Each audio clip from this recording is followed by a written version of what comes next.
तो हम टॉपिक को कंटिन्यू करते हैं। तो मैंने पूरा बात बता दी थी कनेक्टिंग फार्मूला कैसे बनाया है और दोनों इक्वेशन बना दी मैंने, फर्स्ट और सेकंड। अब देखिए अगला पॉइंट देखिए, क्योंकि लेंस जितना मोटा यहाँ पर मैं दिखा रहा हूँ रियलिटी में इतना मोटा है नहीं, लेंस पतला है, इसीलिए फार्मूला लिखा गया पतले लेंस के लिए। तो जब लेंस पतला होगा तो फिलहाल तो कर्वेचर मोटे लेंस की ऐसे है, तो दोनों ध्रुव एक दूसरे से दूर दूर हैं, तो इसीलिए दूरियां जो हैं वो P1 और P2 पॉइंट से अलग अलग नापी जा रही थी। पर इमेजिन करिए कि लेंस पतला हो जाए तो इसका मतलब ये ध्रुव जो है पास आते जाएंगे, कर्वेचर छोटी होती जाएगी ऐसे, है ना। तो जब लेंस के ध्रुव पास पास में आते जाएंगे तो P1 और P2 जो पॉइंट है वो एक दूसरे के बहुत ज़्यादा पास हो जाएंगे, और इसीलिए जो दूरियां आप पहले P1 और P2 से अलग अलग नाप रहे थे बच्चों, अब C पॉइंट से नापोगे, है ना। C जो है वो एक संपाती पॉइंट है या एक कॉमन पॉइंट है P1 और P2 के बीच का, और इसको यूजुअली बाई कॉन्वेक्स लेंस में या उभयतल लेंस में ये वक्रता केंद्र कहलाता है, ऑप्टिकल सेंटर कहलाता है ना, प्रकाशिक केंद्र। अब क्योंकि लेंस बहुत पतला है तो P1 P2 पास पास में होंगे, तो दूरियां C से नापोगे। तो फर्स्ट और सेकंड जो इक्वेशन है वहाँ पर जहाँ भी आपका P लिखा हुआ है वहाँ C लिख दीजिए। तो CI dash minus CO upon N2 minus N1 upon R1, दूसरा CI माइनस के CI dash is equal to R2। जो कट रहा है उसे काट दीजिए, उसे लिखिए लास्ट वाले को फिर। तो ये होगा N3 upon CI minus N1 upon CO N2 minus N1 upon R1 plus N3 minus के N2 अपॉन R2। यहाँ पर ये डायग्राम में आप समझ रहे हैं कि N1 और N2 क्या क्या हैं। अब देखते हैं फिर उसके बाद यदि मान लीजिए कि दोनों तरफ का जो मीडियम है वो सेम होता, यदि वैसे तो हमने माना था कि इधर क्या है, इधर है हवा, इधर है पानी, पर दोनों तरफ मीडियम सेम हो तब क्या लिखा जाएगा। तो यदि दोनों तरफ माध्यम के अपवर्तनांक सेम हो, यदि दोनों ओर माध्यम के अपवर्तनांक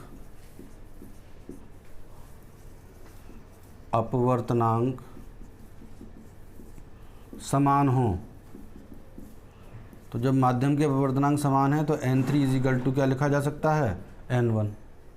तो ये इक्वेशन नंबर है 4 आपकी, सॉरी 5। तो यहाँ N1 रख दो, तो N1 अपॉन CI माइनस के N1 अपॉन CO, ये हो जाएगा N2 माइनस के N1 upon R1 plus N1 minus के N2 अपॉन R2। अब यहाँ से N1 कॉमन आ जाएगा, N1 कॉमन ले लीजिए, 1 अपॉन CI माइनस के 1 अपॉन CO N2 माइनस के N1 अपॉन R1। देखिए ये उल्टा आ रहा है N1 माइनस N2, तो यदि यहाँ से माइनस कॉमन ले लें तो प्लस की जगह तो माइनस हो जाएगा, और ये टर्म हो जाएगी N2 माइनस के N1 अपॉन R2। N1 का डिवाइड लगा देंगे, यहाँ से N2 माइनस N1 कॉमन ले लेंगे, तो 1 अपॉन CI माइनस के 1 अपॉन CO N2 माइनस के N1 अपॉन N1, यह आएगा 1 अपॉन R1 माइनस के 1 अपॉन R2, यह आ जाएगा। अब हम लोगों ने यहाँ तक ये कर लिया है। फिर उसके बाद देखते हैं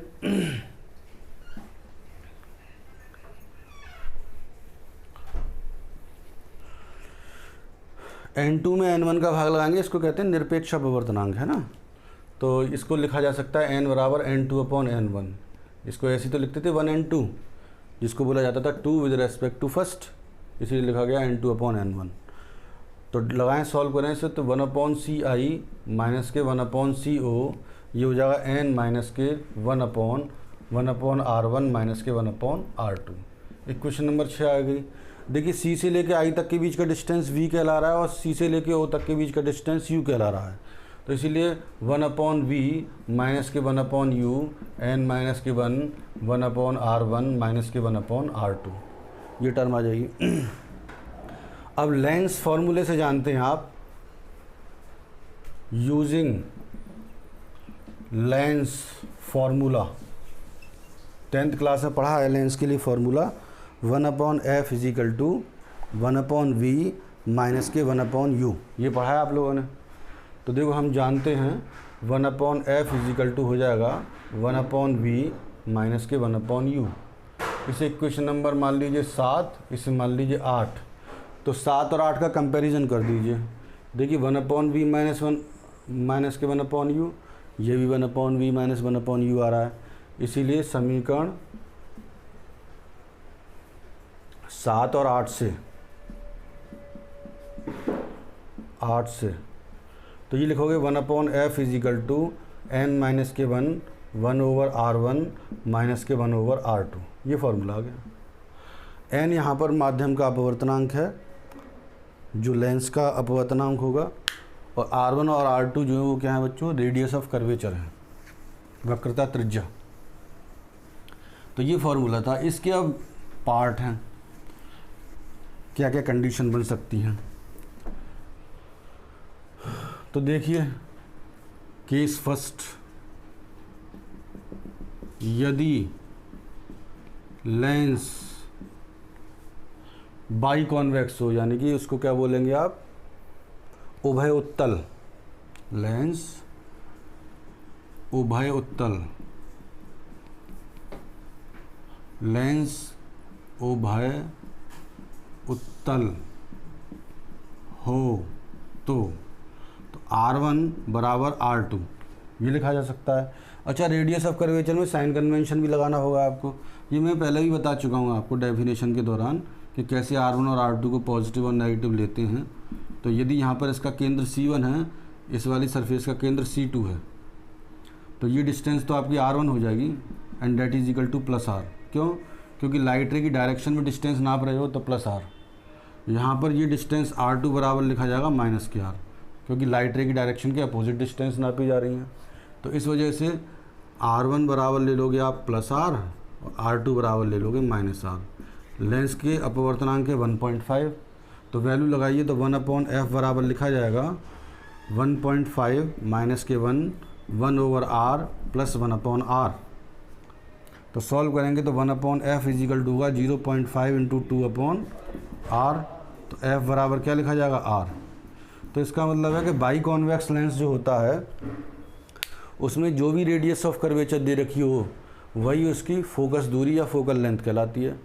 तो यदि एग्जांपल में बोलें हम, सॉल्यूशन फिर करने की ज़रूरत ही नहीं है कि यदि कोई एक बाई कॉन्वेक्स लेंस है, बाई कॉन्वेक्स लेंस जिसकी रेडियस ऑफ कर्वेचर वो कितनी दे रखी है, 30 सेंटीमीटर है, आपसे पूछा जाए कि फोकस दूरी कितनी होगी, तो f बराबर क्योंकि प्लस r होता है इसलिए आंसर कितना आएगा, प्लस 30 सेंटीमीटर।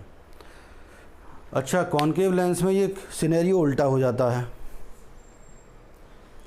कॉनकेव लेंस में क्योंकि कर्वेचर जो है वो ये वाली यहाँ जाती है, ये वाली यहाँ जाती है, तो जो पहले R1 बराबर प्लस R था वो माइनस R हो जाता है, और R2 बराबर माइनस R था वो प्लस R हो जाता है।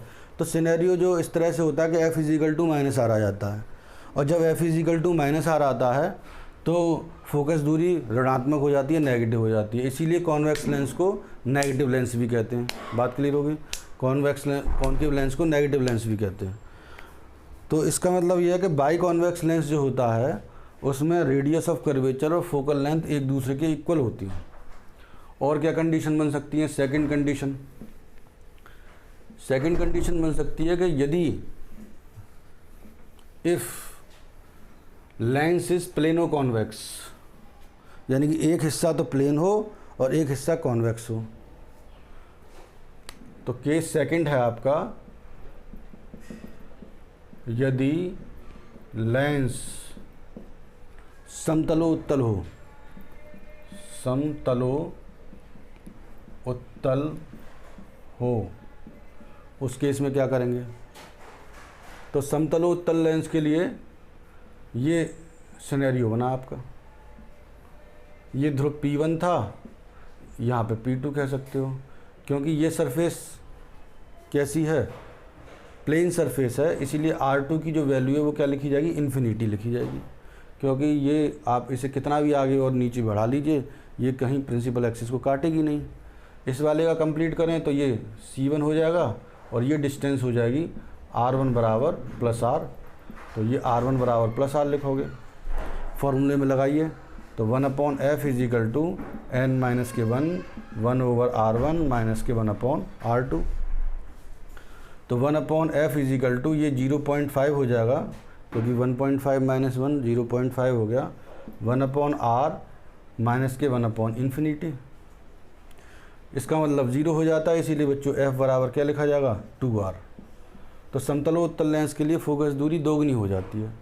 तो यदि एग्जाम्पल में लिखें कि यदि समतलोत्तल लेंस की रेडियस ऑफ कर्वेचर 30 सेंटीमीटर है तो उसकी फोकस दूरी बताइए, तो f बराबर 2r होता है, तो 2 × 30 यानी कि 60 सेंटीमीटर हो जाएगा।